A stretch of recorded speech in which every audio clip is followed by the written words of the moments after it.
तो welcome back engineers. आशा करता हूँ आप सब बहुत बढ़िया होंगे। ठीक है, तो लास्ट वीडियो में अपन ने बहुत सारे क्लाउड कंप्यूटिंग के कॉन्सेप्ट पढ़ लिए हैं। अब ये अपना यूनिट 2 का फर्स्ट टॉपिक है ना। तो आरजीपीपी एग्ज़ाम की तैयारी आपकी बढ़िया चल रही होगी, मुझे पता है। इस टॉपिक को हम देखेंगे बहुत ही तरीके से, है ना। थोड़ा ध्यान देना, ये टॉपिक भी बहुत इजी सा है। एक बार देखोगे पूरा समझ में आ जाएगा। यूटिलिटी कंप्यूटिंग, है ना। Utility computing is a model where computing resources such as processing power, storage and software application are provided to user on demand, है ना। इसका सीधे समझ में आ रहा है कि यूटिलिटी कंप्यूटिंग एक मॉडल, क्लाउड कंप्यूटिंग, क्लाउड तो नहीं बोल सकते। यूटिलिटी कंप्यूटिंग क्या है? इज अ मॉडल, है ना, वेयर रिसोर्सेस, है ना, सच एज प्रोसेसिंग पावर, है ना, स्टोरेज और सॉफ्टवेयर एप्लीकेशंस प्रोवाइड किए जाते हैं यूज़र ऑन डिमांड, है ना, यूज़र के डिमांड में। अब much like a traditional utility such as electricity और वाटर, जैसे कि ट्रेडिशनली हमें इलेक्ट्रिसिटी और वाटर चाहिए होता है, तो हम इलेक्ट्रिसिटी और वाटर पे करते हैं पैसे, इसी प्रकार।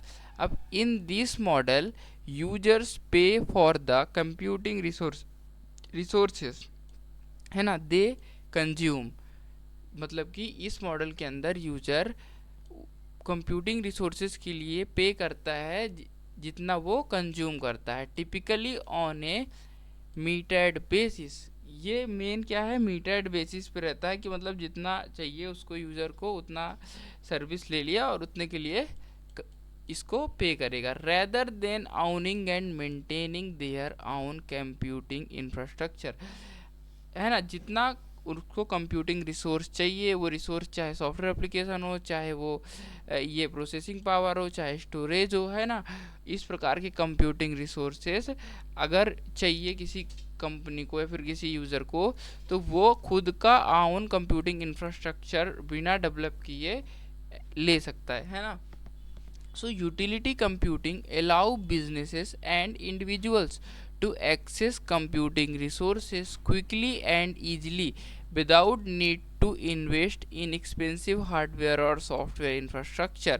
मतलब कि यूटिलिटी कंप्यूटिंग जो होती है वो अलाउ करती है बिजनेसेस को और इंडिविजुअल किसी भी व्यक्ति को, है ना, कंप्यूटिंग रिसोर्सेस को जल्दी से और आसानी से बिना खुद का इंफ्रास्ट्रक्चर बिल्ड किए यूज करने की, है ना। अब यूटिलिटी कंप्यूटिंग काम कैसे करती है, इसके कुछ पॉइंट्स है, ये देख लेते हैं अपन। नंबर 1 क्या है, on demand access. Customers can, है ना, access these resources online usually through a web based interface और एप्लीकेशन प्रोग्रामिंग इंटरफेस। मतलब कि कस्टमर जो हैं एक्सेस कर सकते हैं, है ना, इससे हटा दो, customer can access these resources online, या तो ऑनलाइन, है ना, यूजुअली किसके थ्रू, वेब बेस्ड इंटरफेस के थ्रू, है ना, या फिर एप्लीकेशन प्रोग्रामिंग इंटरफेस यानी कि एपीआईज के थ्रू। ये तो जानते ही होगे। अब रिसोर्स एलोकेशन, रिसोर्स एलोकेशन क्या है अगला इसमें, the utility computing provider dynamically allocate resources based on the customer's need. This can happen almost instantly, making it easier to scale up or down। यानी कि जो यूटिलिटी कंप्यूटिंग प्रोवाइडर होता है वो डायनेमिकली, मतलब क्या, डायनेमिकली चेंज करते रहता है क्या, रिसोर्सेस जो यूज़र को दिया गया है, किस बेस्ड पे, कस्टमर के नीड के बेस पे, जितना नीड है उतना रिसोर्स एलोकेट कर दो। This can happen almost instantly making it, ये गाइज ये अपन ने देखा है क्लाउड के अंदर एक कैटेगरी होती है जहाँ पे जो जितनी नीड होती है हमें इंफ्रास्ट्रक्चर की, है ना, जितने रिसोर्सेज की, वह वो ऑटोमेटिकली स्विच करते रहता है ना। तो ये वो वाला नहीं है, वो इलास्टिक कंप्यूटिंग होता है। ये यूटिलिटी कंप्यूटिंग है, इसके अंदर क्या होता है कि मैन्युअली बताना पड़ता है कि हमें इतना रिसोर्सेज चाहिए, तो जो ये कंप्यूटिंग प्रोवाइडर है उतना हमें डायनेमिकली दे देगा, और वो जब हम बताएंगे कि कम कर दो तो वो कम कर देगा, ऐसे। अब यूजेज मॉनिटरिंग, है ना। यूजेस मॉनिटरिंग के अंदर इसमें क्या है ये देख लेते हैं। The provider tracks the resources you use often in real time, है ना। प्रोवाइडर जो रहता है, कंप्यूटिंग प्रोवाइडर, वो ट्रैक करता है कि आप रियल टाइम में क्या रिसोर्सेस यूज कर रहे हैं। This could be measured in data storage, processing power और बैंडविड्थ और एक कॉम्बिनेशन। मतलब कि ये मेजर किसके तौर पे किया जाता है, जो रिसोर्स ये दे रहा है, जैसे डेटा स्टोरेज, प्रोसेसिंग पावर, ये सारी चीज़ें, है ना, इनके थ्रू। अगला क्या है, बिलिंग। इसमें बिलिंग कैसी होती है, eight the end of billing cycle the customer actually at the billing of at the end of a billing cycle the customer is charged based on their actual uses।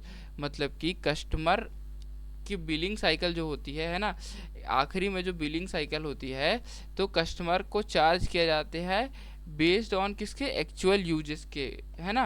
अब this avoids the cost of purchasing and maintaining in house hardware. ये चीज़ किस चीज़ को avoid करती है, फालतू में जो पैसा लगता है खुद के घर में हार्डवेयर खरीदने का, उसको बचा लेता है ना। हम यही ऑनलाइन यूज कर लेते हैं इन चीज़ों को। अब फ्लेक्सिबिलिटी क्या होती है, as your need change you can easily adjust your usages, है ना। नीड, ज़रूरत के अनुसार आप अपने रिसोर्सेज को चेंज कर सकते हैं कि हमें अभी क्या चाहिए, फिर बाद में क्या चाहिए, है ना। Adding more resources during peak times और scaling down when less is needed. मतलब कि जैसे कि आपकी वेबसाइट है, अब वेबसाइट में ट्रैफिक जो है तो अचानक से बढ़ गया है, पीक टाइम है, तो आपको मोर रिसोर्सेज चाहिए, तब का अलग रहेगा, है ना। और आपको जैसे स्केलिंग डाउन, यानी कि आपकी वेबसाइट पे ट्रैफिक बिल्कुल नहीं आ रहा है, तो उस टाइम के लिए कम रिसोर्सेज चाहिए, तो अलग कम रिसोर्सेज, ताकि जो फ्लेक्सिबिलिटी है, पैसा है हमारा, बर्बाद ना हो, है ना, रिसोर्सेज पे। अब अगला है maintenance. The service provider takes care of all the back end maintenance task, है ना। जो सर्विस प्रोवाइडर होता है, बैक एंड पे ही वो सारे मेंटेनेंस टास्क को देखता है ना। Such as software update, security patches and hardware upkeep, है ना। Sorry, freeing you to focus on your core business, है ना, ताकि आप फ्री रहो, अपने कोर बिजनेस पे ध्यान दे सको, है ना। किस प्रकार की चीज़ों को ये ध्यान देता है, अपडेट, सिक्योरिटी, है ना, updates, security patches, hardware, desktop upkeeps, है ना। ये सारी चीज़ों को मेंटेनेंस कौन करता है, सर्विस प्रोवाइडर, है ना। ये होता है हमारे यूटिलिटी कंप्यूटिंग के अंदर। यूटिलिटी कंप्यूटिंग हमने देख लिया है गाइस, है ना। एक बार और बता देता हूँ, यूटिलिटी कंप्यूटिंग में जितना आप रिसोर्सेज को यूज करते हो उतना ही आपको पे करना पड़ता है, और रिसोर्सेस आप जितना सर्विस प्रोवाइडर से, कंप्यूटिंग प्रोवाइडर से मांगोगे, बोलोगे, तो वो उतना आपको डायनेमिकली देता रहेगा, चेंज कर करके, है ना। एक टाइम पे मान लो आपने 7 तारीख को मांगा कि 8 GB रैम का कंप्यूटर, वर्चुअल कंप्यूटर चाहिए, अब 9 तारीख को 10 GB रैम का चाहिए, तो ऐसी चीज़ें आप चेंज करते रह सकते हो। अब इलास्टिक कंप्यूटिंग इसी से थोड़ा मिलता जुलता है, पर उसके अंदर क्या होता है कि ये ऑटोमेटिकली चेंज होता है ना। सर्विस प्रोवाइडर जो होता है, इसका कंप्यूटिंग प्रोवाइडर, वो चेंज नहीं करता है रिसोर्सेज को आपके बोलने पे। एक्चुअली इलास्टिक कंप्यूटिंग में सारी चीज़ें ऑटोमेटिकली चेंज होती है, ये अपन देखेंगे नेक्स्ट वीडियो में, है ना, कि ये सब कैसे होता है। इलास्टिक कंप्यूटिंग अच्छे से समझेंगे सब। चैनल को सब्सक्राइब कर लो और लाइक करना मत भूलना, ठीक है। तो बाय गाइज।